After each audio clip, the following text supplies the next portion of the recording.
नेते शरद पवार यांनी भिवंडी मतदारसंघातून सुरेश म्हात्रे यांना उमेदवारी दिल्याने काँग्रेसमध्ये नाराजी पसरली आहे। पवारांची ही चाल भाजपाला व जुने सहकारी खासदार कपिल पाटील यांच्या विजयाची वाट मोकळी करण्यासाठी तसेच विधानसभा निवडणुकीत विक्रमगड मतदारसंघात कपिल पाटील यांची मदत होऊ शकेल या दृष्टीने खेळली असल्याची चर्चा पालघर व ठाणे जिल्ह्यात सुरू झाली आहे।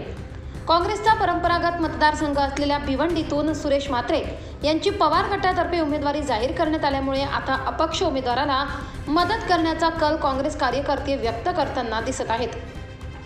त्या दृष्टीने विविध ठिकाणी बैठकांचे आयोजन करण्यात येत असल्याचे काँग्रेसच्या एका पदाधिकाऱ्याने आपले नाव न सांगण्याच्या अटीवर सांगितले।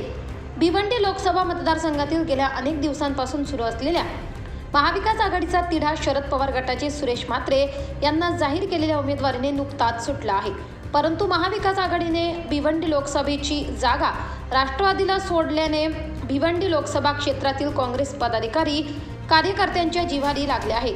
भिवंडी मतदारसंघात आता काँग्रेसचे ठाणे जिल्हाध्यक्ष दयानंद चोरगे बंडखोरीच्या तयारीला असल्याचे बोलले जात आहे व त्या दृष्टीने त्यांनी तयारी केल्याचे दिसून येत आहे। मात्र पक्षातील काही पदाधिकारी काँग्रेसने आता निवडणूक लढवू नये त्याऐवजी अपक्ष उमेदवाराला मदत करावी अशी जाहीर भूमिका घेऊ लागले आहेत।